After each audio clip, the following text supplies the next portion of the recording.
Hello, everyone. What's going on? This is Zoheb just chilling by myself like a goddamn villain.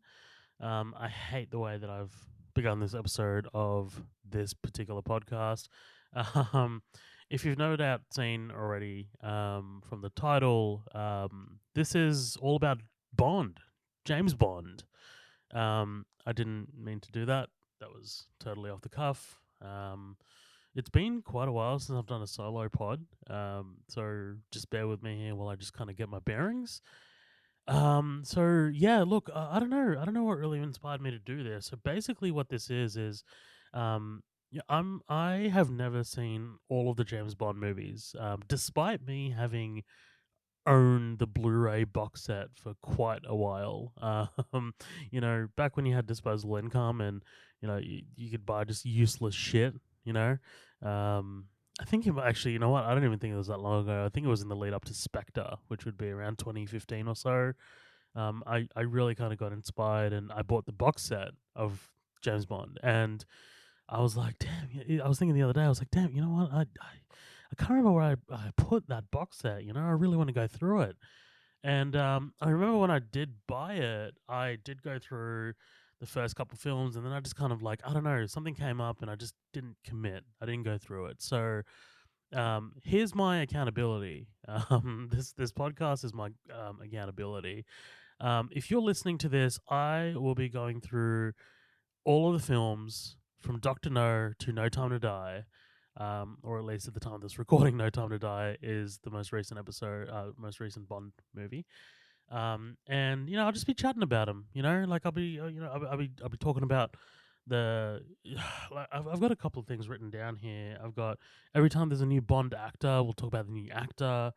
I've got Gadget Corner because I can't think of a more original name for it, and I've got the villain, because that's kind of like what really makes up a good Bond movie is the villain and their plan.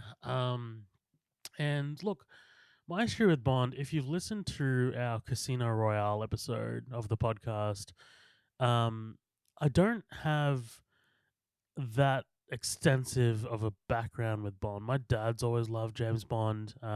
He'd always talk about how in Fiji, he'd go watch them at the cinemas, and yeah, he'd always be sort of enamored by them, and that always got me really excited. And it kind of like the back half of the movies kind of really became sort of like a special thing between my dad and I. And I'm going to say, like, I haven't seen that many. I've only seen Doctor No. I've seen From Russia with Love, and these two I've seen a very long time ago. But other than that, I've watched the Brosnan ones, and then I've watched the Craig ones. I haven't watched any Roger Moore movies. I haven't seen any of the other ones. So this is completely you're gonna hear my off the cuff reactions.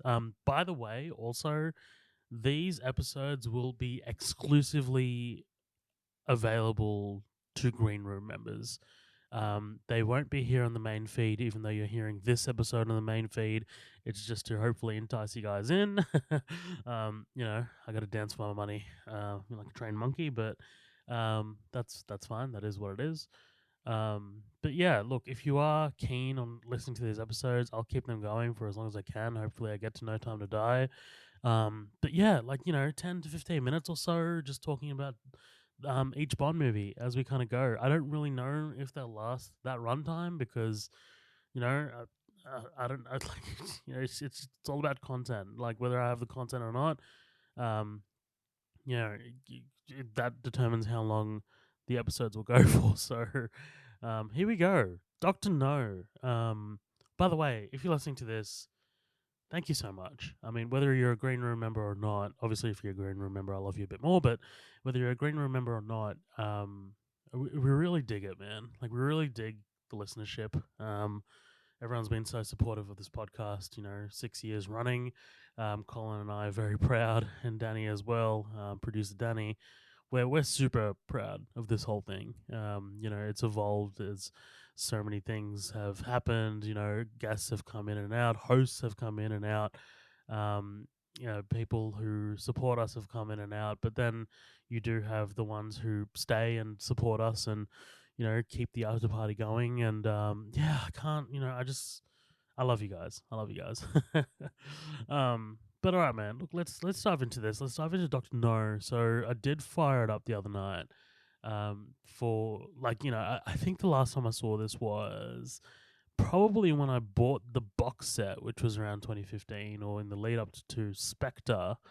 Um, and I remember thinking back then that this was really good. I remember digging this movie a lot because, quite honestly, my expectations were somewhat a bit low. I was just like, look, man, this movie was made in 1962. Like, that is from the time of this recording, 62 years ago. Like, that, which is insane. That's insanity. um, it's so. I mean, like it's 2 years after Psycho came out. It's directed by Terrence Young, who I've never really sort of like watched any of his other movies. Although I know that he directed a couple other movies in this franchise, including From Russia with Love, um, and I think Thunderball. He directed Thunderball as well. I'm just kind of like clicking through here as we just go. I know he's directed a couple of Charles Bronson movies, Cold Sweat, Red Sun, The Valachi Papers. But yeah, man, Doctor No. And you know what? Quite frankly, Sean Connery fucking rips in this movie, dude. Like, isn't he? Talk about a guy who just launched an absolute franchise. Like, I did do a little bit of like research into this, and like I know that Ian Fleming wasn't particularly happy with Sean Connery, but holy shit, man! Like when you see him in that sort of like first sequence after the title card or the music or the whatever, um, and he's obviously got his iconic line, his first words, the first words of the franchise that are said by James Bond, James Bond. Wow, just absolutely wow, absolutely magnetic. He's outstanding. I love him so much in this movie. He's such a natural. So rest in peace, Sean Connery, dude. Like, I mean, it's just that's one of those like celebrity deaths that I'm just like, damn, like, yeah, he has passed away. That's kind of insane. Um, I just love that the franchise starts with like three black men just killing someone. Like, I mean, like that's just the way it goes. But yeah, this guy at the beginning, John Strangways, I guess he's sort of like the station chief of MI6 in Jamaica. He's sort of like murdered. Um, and then yeah, man, like man, I can't tell you how good of a time I had with this movie. Um, the cyanide sort of like laced sort of cigarette, like after that sort of like car chase or the antiquated car chase. It's so funny how one thing I was actually really thinking about was how they nailed the theme song. Like on the first go. Think about that. Think about 62 years ago, they used this theme song in this opening sort of like title sequence for this movie, and it became immediately iconic, and it just became that James Bond theme song. It's easily as recognizable as the Jaws theme by John Williams or anything from Star Wars by John Williams. You know what I mean? Like it's just really like that iconic. If you hear a few bars of it, it's immediately like, oh, it's James Bond. It's insane that they managed to nail that in the first go. That's absolutely mind blowing. Um, but yeah, look, I mean, for me to say that this movie is quaint, it's obviously no surprise. I mean, obviously it's quaint. It was made for $1.1 million in 1962, which I don't know what the equivalent of that today is, but I mean, the box office was 59.5 million in 1962. Like that is a hit. That's what a return. But yeah, man, like I was really kind of like surprised to see. I knew that there was a male sort of M before Judy Dench. We do get that M here. We get Moneypenny as well. Like Bond being sort of like immediately sort of flirtatious. They have that relationship. It's really good. And then someone that I was also really surprised to see was Felix Leiter. I know him as fucking goddamn fucking Jeffrey Wright in the Craig movies, but I guess he's white in this. He's sort of like the CIA counterpart for Bond. And then there's this island, sort of like Crab Key, and Doctor No. You know, like Doctor No, Doctor Julius No. The first sort of like sequence that we really see him in is this really stunning, gorgeously shot, like encased in shadow. Like we don't really see him, but we hear his voice, and it's that moment where, um, it's that moment where he's kind of like really just introducing his presence, and I'm just like, man, like how striking in this, how striking is this? Um, and then, sorry, it's this guy Dent.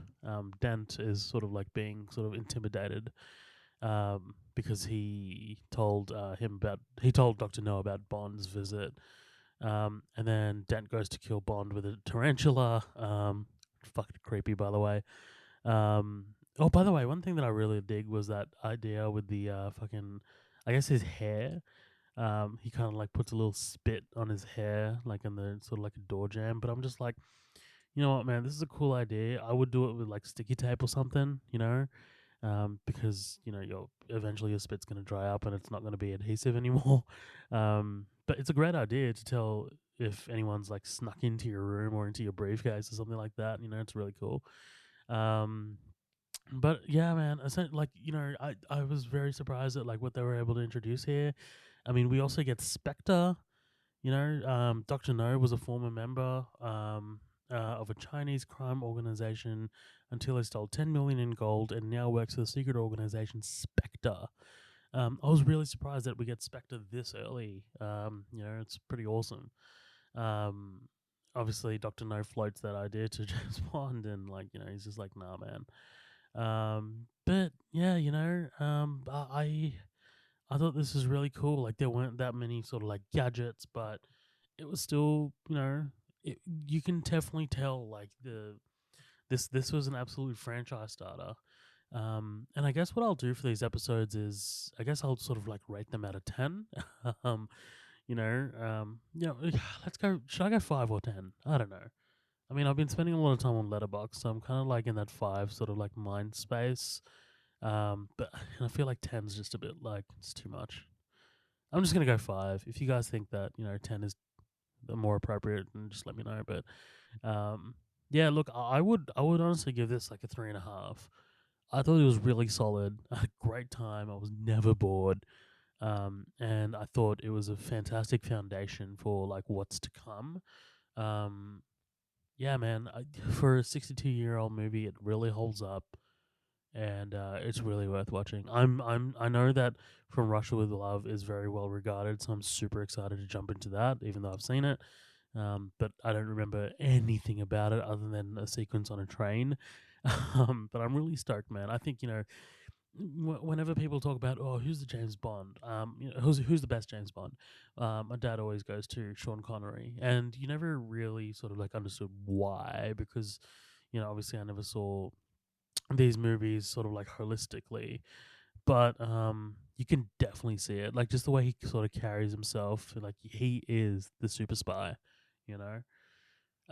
But yeah, man, like that, I might just wrap it up here. Thank you so much for listening. I hope that we'll get some members to the green room. That would be really awesome. And you can follow me in my adventures as I cover Bond, James Bond. All right, have a good one, guys. Catch you later.